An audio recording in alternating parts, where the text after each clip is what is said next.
방송을 하다 보면은 듣는 말 아니면은 많이 뜨는 채팅 아니면 많이 뜨는 뭐라 그러냐 댓글 같은 게 있어요. 그 1번이 대부분 종목 추천이잖아요. 특히 뭐 펀드 매니저나 애널리스트 이런 형들 물어보면은 여러분들이 다 종목을 추천해달라 그래.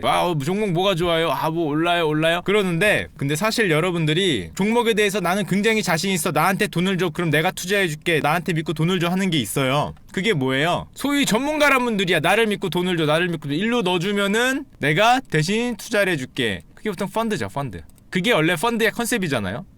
내가 누구냐? 내가 너보다 잘 알잖아. 내가 너보다 잘 알고 나를 믿고 넣어주면은 내가 여기서 투자를 해줄게 이거잖아요. 그 소위 전문가란 사람들이 이름을 딱딱딱딱 공시하면서 펀드를 합니다. 근데 이분들에 대한 우리의 신뢰도는 별로 안 높고, 옆집 형이 추천해진 주식에 대한 신뢰도는 엄청 높잖아요. 옆집 형이 지나가다가 야, 그 주식 좋은 거 같은데 이렇게 말하면 신뢰도가 마구 올라가고, 여기 있는 형이 뭐 얘기하면은 신뢰도가 바닥이야. 전문가란 형이 얘기하면은 뭐 신뢰도가 바닥인데, 지나가다가 누가 야, 그 주식 뭐 이러면은 이렇게 올라가. 이게 있거든요. 그러면은 과연 여기에 대해서 사실은 옛날부터 많은 설왕설래가 있었어요. 옛날에 한 1900년대 초중반에는 미국에서 주로 시작됐으니까 펀드의 개념이 지금하고 똑같았어요. 야, 내가 너보다 많이 알고 있어. 그러니까 돈을 넣으면 내가 사서 너한테 수익률을 줄게. 이런 개념이거든요. 근데 요즘에는 개념이 바뀌었어요. 여기에 대해서 가장 처음에 등장하는 형이 이 형이에요. 들어보셨습니까? 벤저민 그레이엄? 이거 얼마 전에 어떤 형이 저 혼낼 때 썼는데,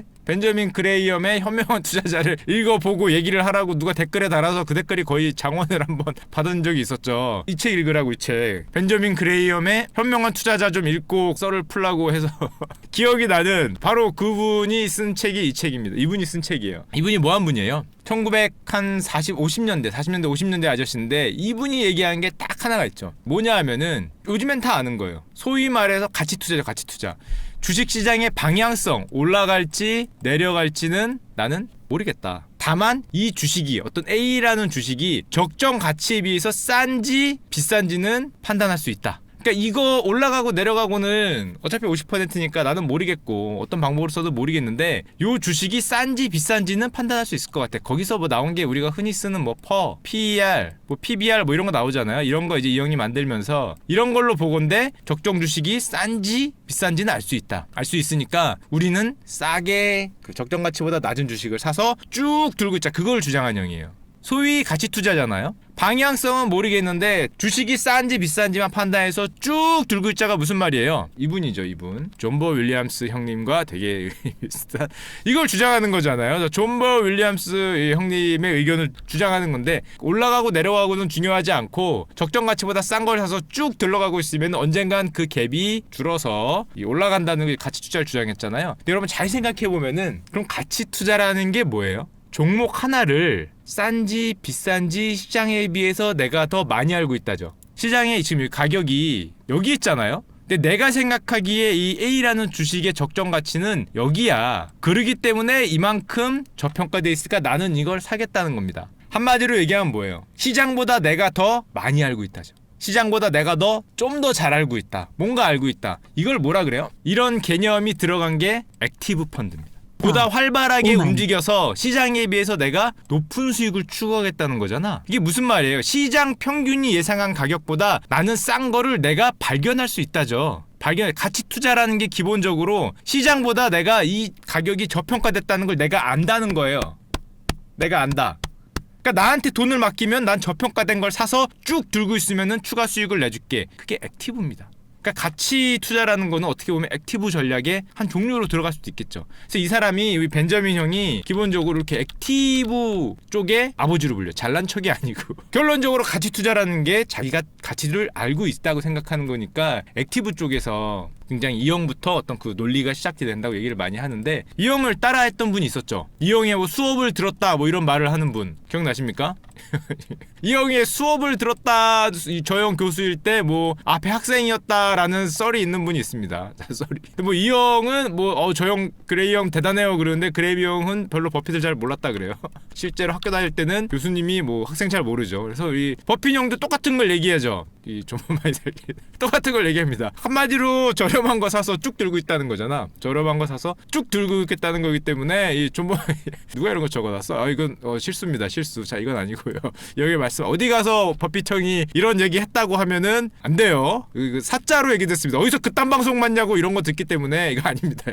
어디 가세요? 워런 버핏 형의 명언 몰라 너? 존버마의 살 길이다 이러면은 축하 방송에서 봤어? 그러면은 그딴 방송 당장 보지 말라 그러니까 요거는 기억에서 지워주시고 보면 됩니다. 지워주시고. 버핏 형이 그거를 많이 따라했다고 하죠. 액티브 투자, 소위 시장보다 저렴하게 평가된 거를 내가 사서 오래 들고 있겠다. 그게 액티브 투자고. 자 그런데 비슷한 시기에 다른 생각을 하는 분이 한 분 등장을 합니다. 어떤 생각을 하냐면 이런 생각을 해요. 야 잠깐만, 네가 그게 가치평가로 저렴하다 그러는데 그건 결국 너를 믿으라는 거잖아요. 그 판단을 하는 나를 믿으라는 거거든. 그 판단을 하는 그레이엄이나 그 판단을 하는 워런 버핏을 믿고 돈을 넣으라는 건데 그 개인을 믿으라는 거니까 위험이 너무 커. 그러다 보니까 이 형이 등장을 합니다. 없어 보이시지만 노벨상 받으신 교수님입니다. 이 분야에서 정말 유명한 노벨상 받으신 교수님이고 들어보셨죠? 방정식으로도 이름이 존버 아니시거든요. 방정식으로도 이름이 있어요. 이건 좀 어려운 쪽이니까 경제학자라면은 다 아는 분인데 마코위치라는 분이에요. 마코위치 방정식 유명합니다. 하여튼 뭐 저분의 뭐 이름까지는 알 필요 없고 저분이 중요한 게 뭐냐면은 자 이쪽이 위험이고 이쪽이 수익입니다. 그럼 당연히 위험이 낮고 수익이 높은 거는 당연히 사죠. 이건 당연하잖아요. 로우 리스크, 하이 리턴은 당연히 사고 하이 리스크, 로우 리턴은 당연히 안 사죠. 바보가 아닌 한. 위험만 높고 수익이 낮은 건 안 사요. 그러니까 양쪽, 이쪽은 별로 고려할 필요가 없는 쪽이고 사람들이 뭐 당연히 이쪽에서 삽니다. 이 두 개 중에서. 하나는 하이 리스크, 하이 리턴. 코인에 몰빵을 하든지 로우 리스크 로우 리턴 뭐 예금 같은 거죠. 채권이나. 자 요런 식으로 두 개 중에서 사람들은 수익률을 고르게 돼 있어. 자 그럼 이 아저씨가 생각해낸 노벨상을 받은 아이디어는 뭐냐면은 얘와 얘를 어떻게 섞으면은 가장 낮은 위험에 가장 높은 수익률을 얻을까? 저게 답이 있을까? 여기와 여기를 몇 대 몇으로 섞어야 나는 최고의 이득을 가장 낮은 위험으로 가질 수 있을까? 몇 대 몇으로 섞어야 답이 있을까? 이거를 수학으로 풀었어요. 답이 있는 문제입니다. 7대 3이라고? 막 섞으면 안 되지. 이걸로 노벨상까지 받았는데. 자 그러면은 자 여러분들 문제를 드릴게요. 짜잔, 오늘의 그 선택 1번 아니면 2번을 선택하면 돼요. 자 A 주식은 기대 수익률이 2%, 위험은 별로 뭐 신경 안 써도 됩니다. D 주식은 기대 수익률이 10%, 이건 4%, 8%, 10%예요. 기대 수익률이. 자, 이 정도 기대 수익률이 있어. 자 1번 포트폴리오는 A와 D를 섞어요. 그러면은 12%에 나누기 2하니까 대충 6%, 5대5로 섞으면. 자, BC는 4와 8입니다. 두 개를 섞으면 12 나누기 6하니까 역시 기대 수익률 6%예요. 자, 그러면 여러분들은 1번을 선택하겠습니까? 2번을 선택하겠습니까? 몇 번이 더 기대 수익률 대비 위험이 낮을까? A, D냐, B, C냐? 2%, 10%냐, 4%, 8%냐? 3번이라고? 3번 쓰면은 학교 못 갑니다. 자, 이거는 요거만 보면은 답이 좀 애매한데 자, 요렇게 봐드릴게요. 그러면 자, 똑같은 겁니다. 뭐냐? 자, BC 대신에 BC는 현대차와 현대모비스야. 그리고 AD는 뭐 넷플릭스, 이거 뭐 삼성 애플 해도 돼요. 이거 삼성이고 애플이야. 넷플릭스와 CGV거나. 자, 요렇게 섞는 포트폴리오가 있고 요렇게 섞는 포트폴리오가 있어요. 위에가 1번이고 아래가 2번이죠. 자, 그럼 어디가 더 위험이 낮을까? 어디가 더 위험이 낮을까?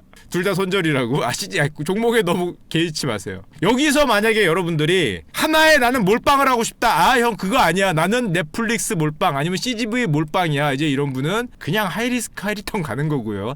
여기다 코인 이런 거 있으면 가실 분들이고 요 어떤 포트폴리오가 기대 수익률은 똑같잖아요. 6%, 6%. 더 위험이 적을까를 생각하면은 2번이 위험이 적어요. 넷플릭스, CGV를 섞은 게 왜일까요? 당연히 현대차, 현대모비스는 누가 보더라도 이걸 뭐 어려운 말로 상관관계라 그러는데 수익률이 같이 갈 거 아니야. 수익률이 야, 현대차가 오르면 모비스도 오르겠지. 이거 빠지면 이거 내려가겠지. 이거는 수익률이 거의 같이 가요. 근데 넷플릭스와 CGV 또는 삼성과 애플은 상관관계가 현대차, 현대모비스에 비해서 당연히 많이 떨어지겠죠. 이게 오르면은 뭐 이게 떨어지거나 이게 CGV가 오르면은 넷플릭스가 떨어지거나 뭐 이런 식의 관계가 있잖아요. 그러다 보니까 위험이 서로 같이 가는 위험이 줄어든다는 겁니다. 간단하게 얘기하면은 얼핏 생각하면은 비슷한 수익률, 기대 수익률을 내는 것 같지만은 위험이 변동성이죠. 변동성. 위험까지 생각하면은 자 2번이 수익률이 좋다는 거예요. 자, 그게 요즘 말로 하면은 분산 투자란 소리죠. 그러니까 요즘에 여러분들이 증권사나 어디나 가면은 맨날 분산 투자하는 게 상관관계가 낮은 걸 섞으면 섞을수록 위험이 올라가면서 기대 수익률 대비 위험이 내려간다는 얘기를 하는 겁니다. 그러니까 분산 투자 여기서 그 얘기가 자꾸 나오는 거예요. 자, 그러면 그걸 굳이 그래프로 보이시면 이겁니다. 이게 뭐냐면은 자, A와 B가 있는데 A 몰빵은 위험이 여기고 수익률이 여기예요. A 몰빵, B 몰빵은 여기죠. 이거를 단순하게 비율만 왔다 갔다 하면은 그러니까 상관관계가 1이라면 요 선을 왔다 갔다 하는데 만약에 상관관계가 1보다 아래 낮다면은 수익률이 이렇게 간다는 거예요. 수학적으로 굳이 얘기하자면은. 그러니까 한마디로 같은 수익일 때 위험이 내려갈 수 있다는 거죠. 자, 이거 좀 어려운 소리예요. 이건 알 필요는 없는데 상관관계 1일 때는 요 직선을 왔다 갔다 하지만 상관관계가 더 낮으면은 그러니까 아까처럼 낮은 걸 섞으면은 위험이 줄어든다는 겁니다. 간단하게. 자, 간단하게 그런 건데 자, 이런 거에다가 노벨 경제학상 받은 분 한 분만 더 보여드릴게요. 이분이 나와요. 이름은 파마 형님인데 이름은 파마 형입니다. 자, 이름은 파마. 자, 이분이 뭐 딴 건 필요 없고 효율적 시장 가설이란 거를 합니다. 무슨 소리냐면은 어려우니까 빨리빨리 얘기하자면 시장은 다 알고 있다는 거예요. 시장은 다 알고 있어. 너보다 시장이 모든 정보를 다 알고 있어. 그렇게 생각하면 뭐예요? 아까 전에 가치 투자란 거는 액티브였잖아요. 내가 시장보다 더 많이 알고 있으니까 시장에 비해서 저평가된 거를 내가 사서 가격을 올려주겠다. 그래서 소위 액티브 전략, 액티브 펀드의 근원이 됐는데 아까 보니까 섞으면 섞을수록 위험이 떨어져. 그리고 이 형이 주장하는 거는 시장은 거의 모든 걸 효율적으로 알고 있다는 거야. 모두 알고 있어. 자, 그러니까 너의 어떤 그런 거에 얽매이지 말고 어떡하라는 거예요? 섞으라는 겁니다. 네가 특별히 뭘 알고 있다고 생각을 하지 말고 패시브 전략이라 어떤 지수나 이런 거를 추정하면서 더 많이 섞으면 섞을수록 위험이 내려간다는 거예요. 위험이. 그러니까 패시브 펀드가 자기가 보기에는 장기적으로 수익률이 더 좋아진다는 겁니다. 위험에 비해서. 자, 왜 이딴 얘기를 왜 하느냐? 뭐 가격 결정 모델 이 CAPM까지 얘기를 하면은 자, 여러분들이 전부 주무실 테니까 자, 그건 빼고요. 지금까지 한 얘기를 잠깐 보면 이 얘기를 왜 드렸는지 바로 나옵니다. 우리 벤저민 형은 액티브 투자, 가치 투자가 그 액티브 투자 쪽이죠. 가격이 내가 시장보다 잘하니까 싼 걸 사겠다. 유진 파마 형은 지금 말한 것처럼 포트폴리오가 섞으면 섞을수록 야, 위험이 내려가더라. 그리고 기대 수익률이 더 높더라. 요런 패시브 투자, 효율적 시장 가설 요런 게 나오면서 뭐가 나오냐면 인덱스 펀드라는 게 나옵니다. 요즘은 이렇게 얘기하죠. 액티브 펀드와 인덱스 펀드로 얘기를 많이 해요. 이게 시장에 가깝고 이게 어떤 펀드 매저 같은 걸 믿는 거죠. 이 세 분은 다 노벨 경제학상 받았어요. 정말 없어 보이긴 하지만 노벨 경제학상 받았습니다. 자, 여기까지 들으면 이거를 가만히 보고 있던 사람이 있었어요. 뭘 보고 있었냐? 아니, 어떤 이론이 특히 주식이 투자하는 이론이 노벨 경제학상을 받아. 세 개나 어차피 이론은 우리가 알 필요 없고 노벨 경제학상을 받아. 자, 그러면은 그 사람이 보다 아, 이게 돈이 된다. 이 생각을 합니다. 이게 왜 돈이 될까? 이 이론을 그대로 추종을 해서 돈을 벌까? 아, 이건 책에서나 나오는 이론이잖아. 왜 돈이 된다고 생각하냐면은 여러분이 어떤 사람에 가서 자기 돈을 달라 그럴 때 이 액티브 투자나 이 위에는 뭐라고 얘기를 했냐면 주가 펀드는 가치 투자를 지향해. 주가가 시장보다 잘 알기 때문에 액티브 투자를 하기 때문에 나를 보고 투자해. 이런 식으로 돈을 모았거든? 돈을 모으니까 개인들한테는 어느 정도 먹혔는데 굉장히 큰 자금, 뭐 몇천억이나 막 조단이 있는 그런 기금들한테 요 이론으로 설득을 하기 쉽지 않았어요. 근데 요 아래서부터는 그런 어떤 큰 기금을 운용하는 사람한테 가서 뭐라고 얘기를 하냐면은 노벨 경제학상을 받은 이론에 따르면 패시브 투자와 인덱스 펀드가 답입니다. 야, 그러면은 야, 슈카를 믿어. 이거는 머리 긁적이면서 저 자식이 뭔데 내가 그걸 믿어야 돼. 그러다가도 노벨 경제학상을 받은 마코위치 형과 윌리엄 샤프 형의 이론에 따르면 자, 이렇게 하면은 갑자기 있어 보이잖아. 아, 있어 보여요 갑자기. 야, 정말? 그 이론이 뭔데? 그럼 뭐 수학 뭐 이렇게 하면서 CAPM이 리스크가 이렇게 되니까 수익률 여기가 최적 효율화 점이에요. 그러면은 가만히 듣다가 야, 이거 있어 보인다. 그러니까 이게 아, 저 이론이 돈이 되는 걸 깨달았어요. 그게 투자 거장 중에 한 분 존 보글형입니다. 보글형 아니죠. 존 보글형. 이 형이 저 이론을 가지고 많은 기금이나 많은 연금에 가서 이걸 합니다. 이걸 합니다. 나를 믿으라고 안 하는 거죠. 존 보글 너 누군데? 아, 나를 믿으라는 게 아니야. 나를 믿지 말고 야, 이론을 봐. 야, 완벽하잖아요. 패시브, 인덱스, 장기 뭐 하면은 시장은 다 알고 있고 어려운 수학 공식과 함께 PT를 시작합니다. 앞에서 꾸벅꾸벅 졸겠지. 꾸벅꾸벅 졸지만 이래봬도 노벨 프라이스 이러면서 뭐 이렇게 뭐 CAPM 그려주면서 어려운 라인을 그리면서 여기입니다 하고 찍으면 돈이 막 들어오는 거야. 돈이. 아까도 봤죠. 많은 주식을 섞으면 섞을수록 위험이 점점점 줄어든다. 이 존 보글형은 한 발 더 나가요. 얘기하는 게. 아예 뭐를 사라 그러겠어요? 섞으면 섞을수록 위험이 점점 내려지는데 어디까지 섞으냐 그러냐면 이 형의 책 이름입니다. 뭐 책 내용은 안 봐도 알 것 같아요. 다 섞으라고. 다 올 오브 스톡을 섞으면 위험이 가장 내려간다. 시장을 사라는 거예요. 시장. 다 섞는 게 짱이다. 야 이런 그냥 대놓고 이렇게 얘기하면은 그런 무식한 이론이 어딨냐. 뭘 다 사. 그중에 잘 나가는 것만 사야지 이렇게 얘기하겠지만 이 형이 허허 웃으면서 노벨 프라이스를 받은 하면서 이렇게 뭐 CAPM의 수학 공식에 막 그래프 그려주면은 다시 꾸벅꾸벅 졸다가 눈을 뜨면서 형이 맞는 것 같아. 잘 생각해보니까 형이 맞는 것 같다. 역시 노벨 프라이스야 하면서 들어와서 돈을 넣어요. 모든 주식을 사라. 요게 여러분 되게 웃기게 들고 별거 아닌 것 같지만 이 형이 요 한 방으로 만든 게 뱅가드라는 회사입니다. 요 한 방으로. 요 이불 역시 이런 데서 이런 저렴한 썰을 풀면 안 돼요. 이불 요런 걸로 가서 풀어서 시장을 사라. 우리는 수수료도 낮아. 시장을 사. 어차피 걔네 액티브 애들 시장 못 이겨. 왜? 노벨 이거 있잖아 이거. 이거 몰라 이거 뭐 이거 그래프 그리고 이거 몰라 그러면 그런 거 같아. 시장을 사라.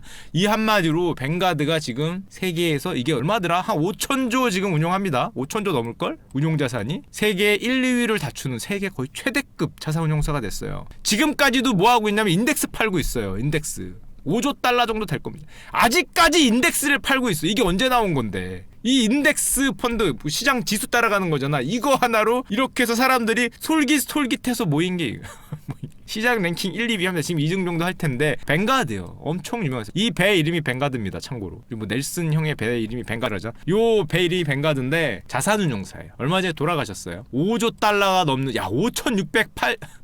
5,600조 1974년 저 이론 나오는데 뱅가드를 설립해갖고 20년 동안 직접 운용하면서 쭉 했는데 수수료로 되게 낮게 지수를 사라.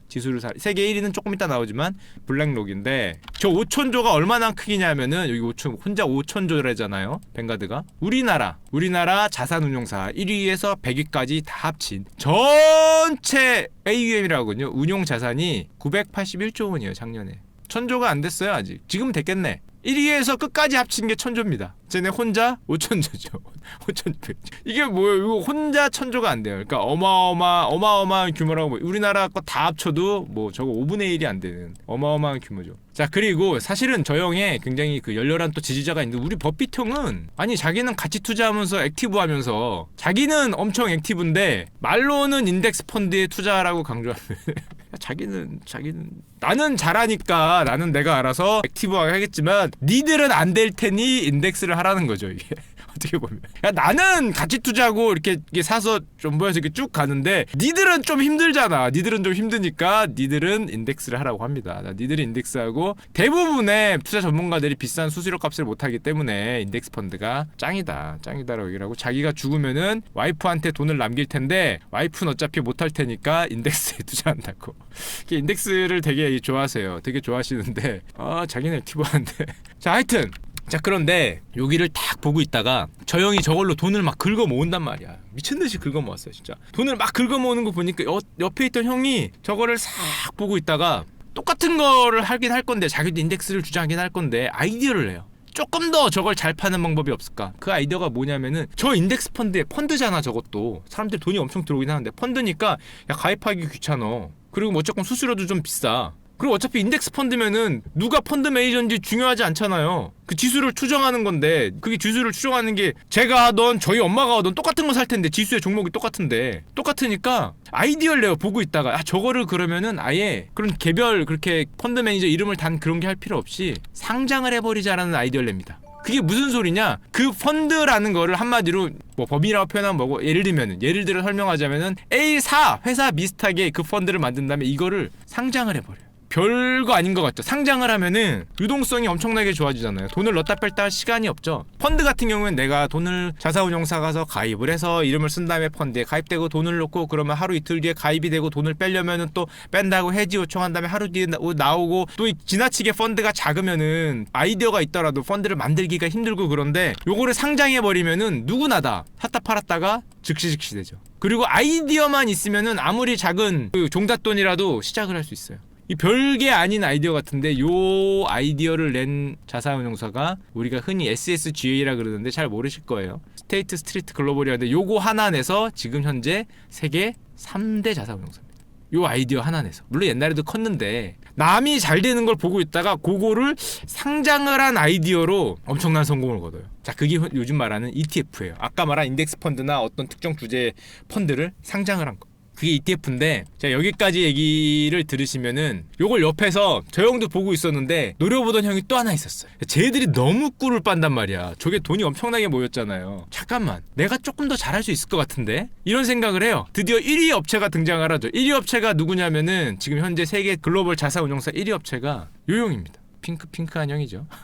레리 핑크라는 형이 있었어요. 와, 옆에서 꿀을 빠니까 그거를 싹 보고 있다가 자기도 만들 생각을 해요. 자기도 만들 생각을 하는데 문제는 이 형이 그때 어디 들어가 있었냐면은 그때 당시에는 신규 운용사인데 막 설립된 지 얼마 안 됐을 때예요. 이제 막 설립된 지 얼마 안 된 사모펀드인데 별로 뭐 이름도 뭐 별로 없고 블랙스톤이라는 데 들어가 있었어요. 여기에 직원이었거든? 그때 당시엔 별로 작았지. 여기에 직원이었는데 이 형이 블랙스톤에서 나가고 어떤 새로운 걸 세우려고 하고 있었는데 블랙스톤에서 잡습니다. 같이 하자. 그래서 이 형이 인생을 건 선택을 합니다. 블랙스톤에 있을 거냐, 나가서 새로운 회사를 만들 거냐. 여기 있었거든요. 여기에서 계속 있어도 꿀을 빨 것 같은데 나가서 자기만의 회사를 만들 거냐, 이걸 엄청 고민해요. 그러다 결국에는 나가서 같이 투자를 했기 때문에 이름도 그대로 갖고 오죠. 스톤이 아니라 락으로. 이게 뭐가 다른지 모르겠는데 이건 블랙돌, 여긴 블랙 암석, 뭐 이 정도 되는 회사를 가서 만드는데 이 형이 만약 블랙 락이 성공을 못했으면은 엄청나게 눈물을 흘렸을 겁니다. 이게 먼저 만들었어. 블랙스톤, 이게 원조죠.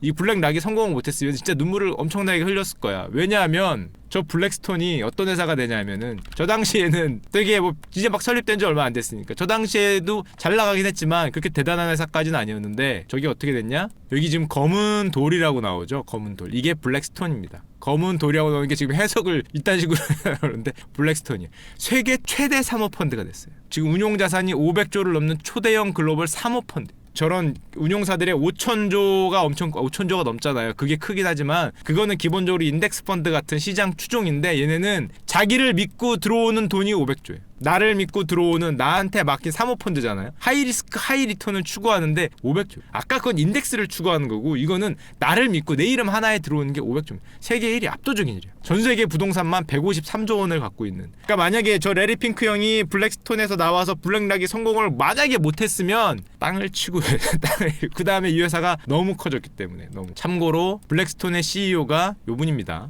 스티브 쇼. 되게 유명한 형이거든요. 근데 잘 보면은 가운데 한국인이 계세요. 세계 3대 사모펀드의 CEO 중에 한 분이 한국인입니다. 잘 모르시긴 할 텐데 세계 3대 사모펀드라 그러잖아요. PEF, 들어왔다 나왔다 하는 PEF의 CEO가 한국인.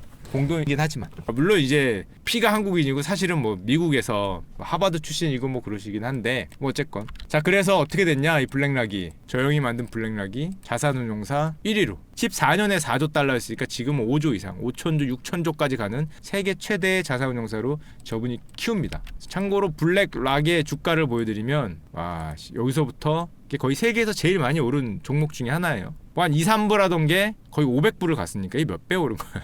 거의 몇 배야. 2, 3불 하던 게 500불 가면 한 200배 올랐죠. 200배. 한 200배 오른, 거의 위기 없이 200배 가까이 오른 이 종목이 됐어요.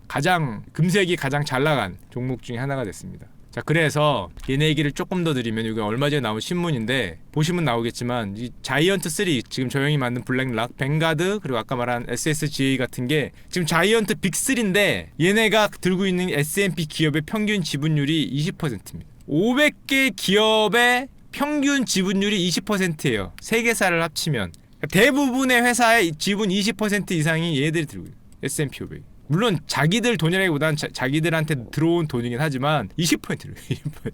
저 큰 S&P 500 기업들의 평균 지분율이 20% 이상. 그러니까 여기 이런 말이 나오죠. 꾸준히 쓰죠. 빅3 펀드 매니저, 빅3 펀드 매니저 이런 소리를 합니다. 자, 그래서 지금 말한 저 빅3들은 대부분 다 아까도 말했지만은 인덱스, 액티브 말고 인덱스 추종형인데 패시브형에 가깝죠. 요즘에 한국에도 액티브보다 인덱스로 가는 경향이 많이 나타나요. 왜냐하면은 중간에 이런 게 많았거든. 자, 너희가 이론적으로 패시브가 인덱스가 이긴다 그러는데 자꾸 이런 얘기를 하니까 액티브 쪽에서 전쟁을 걸어요. 야, 나랑 경쟁해보자. 실제로 버핏이 이 소리를 했습니다. 버핏 형이. 유명하죠, 이거. 많은 똑똑한 사람들이 헤지펀드를 운용하고 있지만 니들의 IQ가 수수료 수준도 안 된다. 한마디로 니들이 액티브한 걸로 뭐 가치 투자 어쩌고 하고 있지만은 실제로 해보면은 인덱스도 못 이긴다라고 얘기를 하니까 유명하죠 이거. 내기 걸잖아요. 100만 달러 내기 11억 10년. 한마디로 버핏 형은 S&P 인덱스 시장 지수를 니들이 10년에 걸쳐서 이길 수 있는가를 겁니다. 그리고 헤지펀드에서는 100개 헤지펀드 100개 헤지펀드의 평균값을 상대로 내밀어요. 그러니까 한마디로 시장의 평균을 너희 헤지펀드 평균이 이길 수 있는가 승부를 하는데 당연히 버핏이 압도적으로 이기죠. 저것 때문에 인덱스 펀드가 점점 더 커지죠. 점점 더. 얼마나 차이가 났냐. 한마디로 주식이 9년간 85%. 야 진짜 많이 올랐네.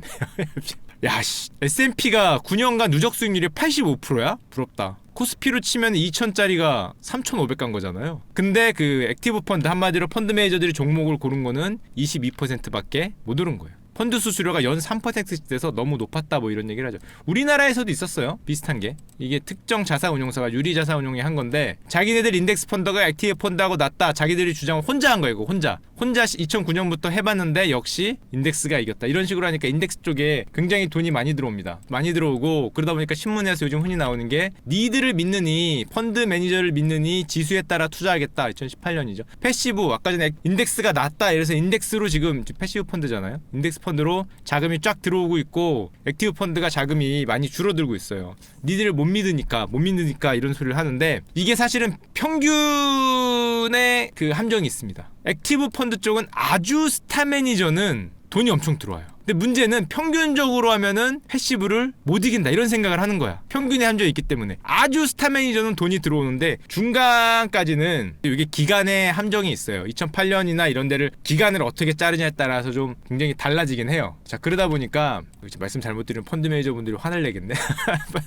펀드 매니저 형들이 절대 실력이 없다는 게 아니라 평균적으로 그랬다는 거고 스타 매니저는 여전히 돈이 많이 들어오는데 그러니까 부익부 빈익빈이 생기는 거죠. 부익부 빈익빈이 생기면서 평균값은 굉장히 떨어지는 이제 그런 상황이 벌어집니다. 게다가 이렇게 패시브 쪽에 돈이 많이 들어오니까 자산운용사들이 곤란해져요.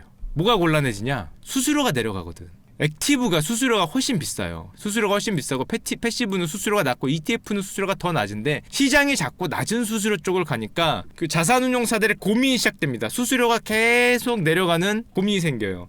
아 자기들 시장은 별로 못 커지고 있는데 수수료가 계속 내려가니까 고민이 되니까 요즘에는 이런 게 등장을 하고 있어요. 야 나를 못 믿고 나는 시장에 질 수 있지만은 우리 로봇은 이긴다는 거죠. AI 우리 로봇은 시장을 이길 수 있어. 그래서 이쪽이 굉장히 핫합니다. 이걸 어떻게든 개발을 해서 예전에 그 우리 뽀글 형이 입을 털어서 엄청 부자가 됐잖아요. 인덱스로. 야 그러면은 우리 AI를 뭐 이걸 하면은 엄청나게 돈을 벌 수 있다. 이쪽에 사람들이 막 꽂혀. 그래서 이거에 대해서 지금 향후에 굉장히 커질 수 있다고 얘기를 하는데 아직은 애매해요. 아직은 투자 단계야. 그러다 보니까 어떤 현상이 벌어지냐면은 초봉만 요 월가에서 요즘에 실리콘밸리하고 인지 전쟁이 나오죠. 월가 트레이딩룸의 상징적인 인물이 MBA 학위를 딴 사람이 아니라 컴퓨터 공학 박사들. 컴퓨터 공학 죄송합니다. 문과여서 죄송합니다. MBA 학위가 아니라 컴퓨터 공학 박사들이 전부 다 월가로 달려가고 있어요. 매주 3곳에서 5곳까지 제의를 받는다. 2017년부터 이랬어요. 초봉 뭐 10만 달러는 당연하고 30만 달러, 40만 달러부터 시작을 합니다. 그러니까 요즘 보면은 와 옛날에 MBA 많이 하던 형들이 트레이딩 룸에 들어가는 거는 옛날 얘기가 되고 있고 이제는 뭐 박사, AI 이쪽으로 들어가고 있거든요. 자 그러다 보니까 우리 교수님도 한마디 하셨습니다. 가장 똑똑한 인재가 모여서 가장 이건 좀 옛날 얘기긴 한데 가장 비생산적인 일에 들어가고 있다. 하버드나 예일대 졸업생처럼 똑같은 똑똑한 형들이 가서 거기서 AI를 뭐 숫자를 뭐 이렇게 만들어 갖고 그걸로 수식을 만들어서 돈 벌자고 하고 있으니까 야 너무 비생산적인 거 아니냐. 이거 노벨상 받은 형이에요. 예일대 교수 형이 야 너희들 그런 거 하면서 너무 비생산적인 일이다 이렇게 비판도 하셨는데 요거 들어보셨어요? 보물섬 프로젝트? 자 우리나라에도 있습니다. AI 그 기반 신안에서 만든 보물섬 신일 아니고 신안에서 만든 보물섬 프로젝트 있습니다. 보물섬 프로젝트. 야 이거 작년에부터 나온 뉴스인데 자 100억 원을 투입해서 금융 전문 인공지능 AI 서비스를 이제 만들고 있습니다. 서비스 명칭은 보물섬이에요. 자 뭐 패턴을 AI에게 학습을 시켜서 이제 뭐 사기 뭐 하고 이렇게 추천하고 뭐 리스크를 잡아낼 수 있다. 100억을 투자하겠다. 그리고 이게 작년 내용이고 올해는 저거를 바탕으로 우리나라 최초로 AI 금융사를 만들겠다. 신한금융지주가 2015년부터 준비해온 보물섬 프로젝트의 연장선에서 드디어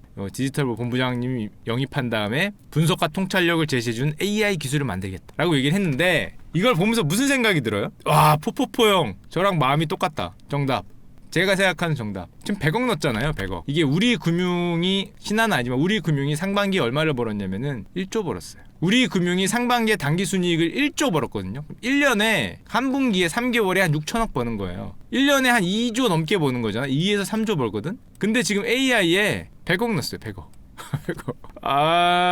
시작이 전부는 아니지만 우리나라 이 금융 쪽은 정말 죄송한 얘기지만은 투자를 저쪽으로 지금 방향이 많이 갈 것 같은데, 아무리 초기라 그러지만 좀 조금 한 5천억 원 넣어야 되는 거 아닌가? 5천억? 뭐 아니 1조? 뭐 100억? 물론 뭐 그 뒤에는 조금 더 많은 투자가 있을 수 있지만은 좀 너무 투자를 안 하는 게 아닌가, 개인적으로는 이렇게 생각을 합니다. 특히 뭐 증권사도 그렇고, 아직 힘이 없긴 하지만 보람이 3달 월급이라고? 보람 누나 3달 월급이라고 100억이? 그러네. 보람 누나 건물 한 채네요. 신한 AI가 1보람이야? 보람 누나 건물 한 채네. 그러네. 보람 누님이 투자해도 되겠네, AI에. 그렇긴 하네. 보람 AI 가능하네요. 가능해. 자, 저게 옛날 뽀글령이 그때 또 노벨 경제학상 받은 이론이 나와서 입을 털어서 인덱스 펀드와 패시브로 자금의 흐름을 바꾸면서 전 세계에 5천조가 들어왔네, 뭐 6천조가 들어왔네 하면서 돈을 그렇게 많이 벌고, 나중에 그거에 따라가는 펀드들이 그렇게 많이 등장을 했는데, 지금은 뭐 이렇게 또 바뀌고 있으면 ETF 쪽으로 가니까 수수료가 자꾸 내려가고, 그러다 보니까 저쪽 새로운 쪽으로 자꾸 시선이 가고 있는데, 1보람 투자로는 좀 부족하지 않을까, 개인적으로. 3보람이냐? 3보람 죄송합니다. 3보람 투자로는 좀 부족하지 않을까. 보람 누나가 계십니다. 30보람이나 뭐 한 300보람 정도 이렇게 투자 드리기를 간절히 좀 기원 드립니다.